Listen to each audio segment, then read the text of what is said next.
4 years ago, I decided to buy myself this Triumph T100 Bonneville. I bought it used off eBay as a fairly high mileage motorcycle, which had 29,000 miles on it, but it also had full Triumph dealer service history, which was quite a bonus, to be honest. When I saw it, I absolutely fell in love with the colour scheme, and it was my first big bike after passing my motorcycle test. And I can't believe how quick 4 years has gone.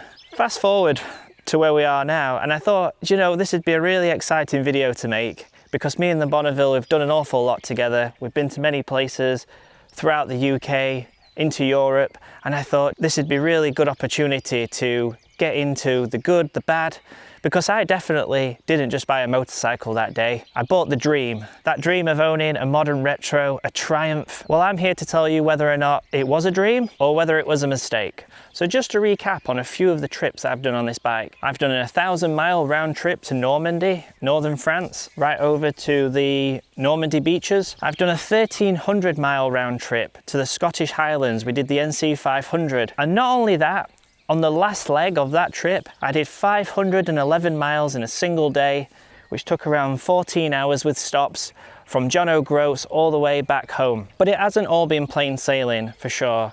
There's been times where I've been talking to other riders on campsites, particularly in Scotland, where touring's a big deal over there, looking at how touring bikes have so much more to offer. And there's definitely been times where I thought, okay, is it time I sell the Bonneville because I'm now interested in touring, or should I try and adapt the Bonneville to make it better for touring? Really, there's no way to know which is the best unless you explore both.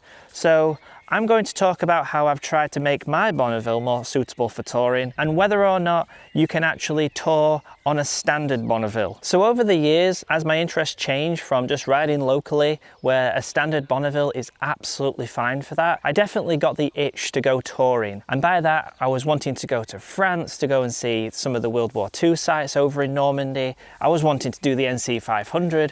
The NC500 itself is a relatively small loop, but to get up to the Scottish Highlands, especially from Yorkshire where I'm from, that's some journey. So you've really got to think about comfort. Is this bike going to offer the comfort you need for those longer rides? When I did those trips, I didn't have the front windscreen. I didn't have a touring seat. Well guys, I've got the Bonneville packed up. She's ready to rock and roll. The only modification that I'd made was the wireless quad-lock charger. I'm happy to report that the trips I made to Europe and Scotland were a huge success overall because I didn't experience any breakdowns, I didn't experience any technical issues with the bike. It was just flawless. It started on the button every single time, even though it was just left outside in the rain overnight while I was camping in Scotland. It was just amazing really how it performed, considering what I paid for the bike. And it's not a touring bike, it's a modern retro. Yes, you can tour on any motorcycle. I've said this for many years now. You can have a 50cc Honda Melody and tour on it if you want to. I just really don't want to have several days in the high wind, maybe even rain. This is how things are looking right now. Let's spin the camera around. Say, it's been a lovely evening. There's the bike.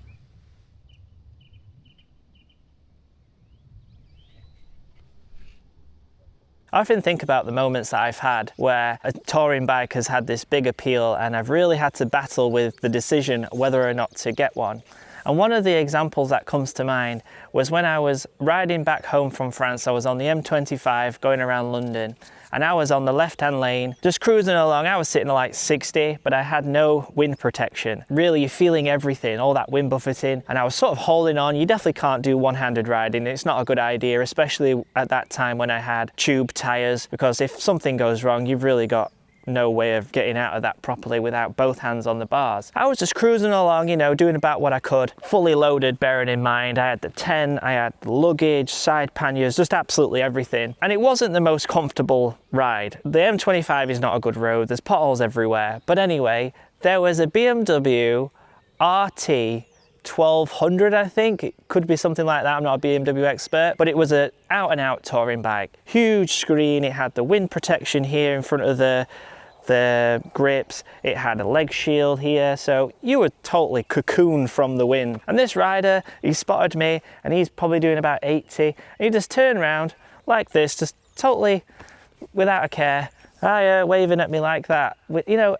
And that's how comfortable you can be on a touring bike. He just The wind wasn't bothering him. The steering must be quite firm. The wheels must feel quite planted. It's such a heavy bike. I mean, this is about 230 kilograms wet, I think. But some of those RTs, I think they're pushing 300 kilograms. So I wouldn't want to try and pick one up. But for sure, from a touring point of view, they are like a sofa on wheels, essentially. The Bonneville isn't that. So there's been times where I thought, well, do you know, you can pick up a used touring bike for £1,000, £2,000. And really, it's so tempting from a comfort point of view. On a separate occasion, I was on the Isle of Skye and I was camping overnight, and there was a rider just opposite me. He had a BMW 1250 RS. Oh, it was lovely. It had everything. It had an adjustable screen so you could have it higher, tilted back, you could do all sorts with it, and the seat looked super comfortable. This chap could tell I was interested and he said, hey, do you want to have a ride on it?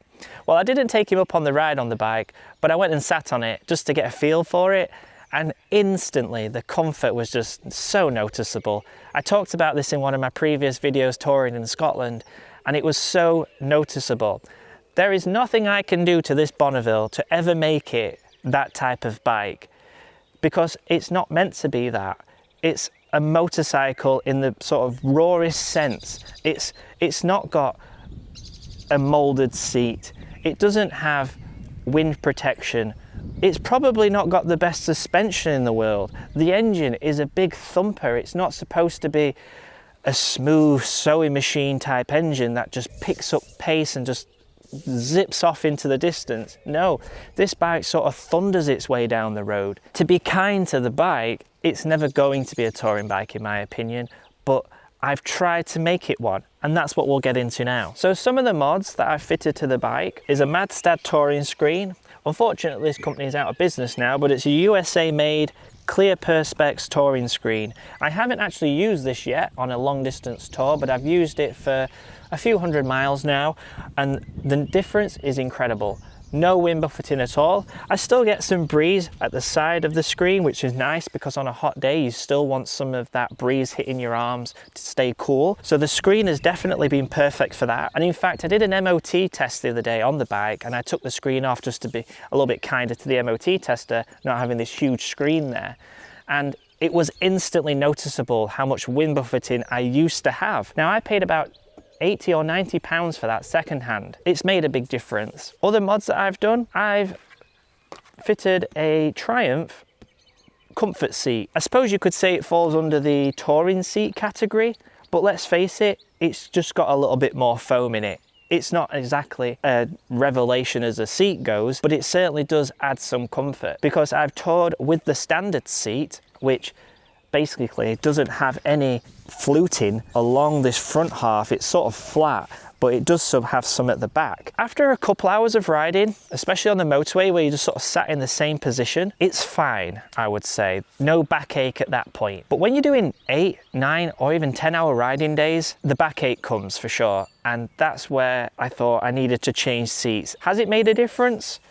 I'd say so. I paid £135 for this seat, second-hand off of eBay again, trying to find that comfort factor without getting rid of the bike. I guess you could say, well, why have I kept the bike? What is my reason to keep it when I love to tour so much? And really, it's not exactly that pleasant. And let's get into the other elephant in the room. These wheels are from a Triumph Street Twin. I recently did a conversion to the bike because I had a blowout on the chrome spoked wheels with an inner tube. I was going along a dual carriageway on the way to the Lake District about a couple of years ago now, I think it was, and I'd just overtaken a lorry. I was about to come back over in front of the lorry, and as I crossed that middle line to go into the left lane, something in the back tyre just blew it. Turns out a nail went straight through the tyre, pierced the inner tube, the tyre went flat instantly. Now, it never even occurred to me that my back wheel even had an inner tube, because unless you know a lot about bikes, if you're new to bikes, you probably wouldn't know that a chrome spoke wheel has an inner tube. Yes, it makes sense now I've looked into it, but at the time the tyre said tubeless, and that's because you can fit a tubeless tyre to a tubed wheel, because of the inner tube is actually going to seal the air in. So it didn't even occur to me that I could potentially be just a split second away from coming off my bike. Well, thankfully that day I didn't come off the bike, but it was a really hairy moment, guys. Like seriously, I've talked about this in the past. Things just worked out that luck was on my side that day. With a tube tyre, you have that instant deflation. With a tubeless tyre, you don't really. It tends to usually go down a lot more slowly. And if you do have a puncture on a tubeless tyre, they're a lot easier to manage. You can usually plug them at the roadside and really continue with the journey in most cases. Whereas with a inner tube tyre, really that's not going to end well for most people on the road. I mean, I saw a guy who had a Honda Cub 90. I think he might have been doing about 50, which is good going on a Cub 90. But he had a blowout on the back wheel. He came off his bike. All of his biking gear was ripped, the plastics were damaged, and that's on a Honda C90. Imagine what can happen on a bike when you're doing 70 miles per hour on a dual carriageway next to a high-sided vehicle, like I was. You need a lot of luck on your side. And really, that came into mind quite a lot every time I was riding. After that, took a couple of months off riding and then got back into the swing of things, really tried to put it behind me. I did a trip to Wales, but the whole time I was on the motorway just thinking, I daren't overtake another vehicle, because if I'm in the middle lane and my tyre goes again, I just kept playing over in my mind what could happen. I knew for me, the only way to get past that was to either do a tubeless conversion to the Bonneville or get rid of the Bonneville. I decided to do a tubeless conversion and keep the Bonneville. Now, I had to look into the options available, because it's not like Triumph made this bike with a tubeless option. They did the Street Twin, which is a very similar chassis, and as it turns out, the Street Twin wheels will fit onto a T100. So that's what I did. I found some Street Twin wheels off of eBay, fitted them to the Bonneville, and they actually look the absolute business, I think. And I only got this conversion done recently, so I'm still yet to actually put some serious miles on the bike. But I've noticed that, me personally, I feel a lot more relaxed riding as opposed to sort of being tense before expecting a blowout. It's just something that plays on your mind when it's happened to you before. So the bike is definitely a vibe, having that classic British look. The way it feels when you're riding it, you definitely feel connected to it, like you're a part of the bike. It's not just doing everything for you. I was riding back from the American war graves in Normandy one time, and I was going along a dual carriageway. It was about 7:30 in the evening. Sunset, it was just, the sky was such a lovely colour. And the roads out there are so much quieter than they are in the UK, because there's so much space, there's less people on them. And I was also being a little bit naughty that day, because I didn't really have much riding gear on. I just had a white t-shirt, brown open shirt, might have even been wearing these jeans and my boots. That was it. Did I even have boots on? I could have been trainers. I'm not sure, but it was a super hot day and I just couldn't bear the thought of riding around under that sun in biking gear. So I'm pretty sure that day I just went out in the bare minimum, and I was just telling myself, I'm just going to do about 30 miles an hour, no more. And I never planned to take the dual carriageway on the way home, but it was getting late, the campsite was about to close, so I thought, well, I better take the dual carriageway to make sure that they don't lock the gate before I get back. And I'll never forget that feeling. I just felt, in that moment, nothing else seemed to matter. I was just cruising along on my bike, just maybe one hand on the bar. It just felt like I could see miles down the road in that direction, miles behind me in the rearview mirror. I was on my own, I had the entire road to myself, and I was just cruising along. I've got the wind blowing through my shirt. And it felt so good, guys, I'm not gonna lie. And I know there's a lot of people on here who talk about, oh, I've had a spill, it only takes a split second and it happens when you least expect it and you should always ride with gear. Sure, I'm not promoting that you don't. But in that moment, guys, wow, yeah. I don't think I've ever had that feeling. And I definitely think the bike was a part of that, because of what it is and what it represents and how it makes you feel when you're riding it. So that moment, I wouldn't have wanted to be on any other machine than this Triumph Bonneville. I'm really interested to know if you as riders have had a similar moment, because we've all seen those Instagram videos where there's a rider going through the Nevada desert on his chopper and the sun's going down and you can just see down the road for miles there's not another car coming, you've got the whole thing to yourself. I just think it's a feeling like no other, but the bike definitely plays a part in that, and the Bonneville is 100% a cool machine that just oozes just feeling. That's what it gives you. It gives you feeling. And I'd love to know if a touring bike can do that, because I'll hold my hands up. I haven't been on a touring bike, so I can't tell you. And I really hope that someone in the comments can explain if they've had a modern retro bike and a touring bike, and describe if there are differences when it comes to a feeling point of view when riding this type of machine. I usually camp with my Wingman of the Road Goose motorcycle tent, which I absolutely love, because essentially you just lay it next to the bike and then you have a canopy. So when you wake up in the morning, you can either look through one side out into the scenery, or you can look across to your bike, and it's one of the nicest feelings I've ever had when you wake up in the morning and you just unzip the tent and there she is, just the Bonneville engine, that 900cc engine, and it's just such a nice bike to look at. I think everything's there to see. It's so simple. There's a little bit of plastic, a little plastic side cover there, but that's it.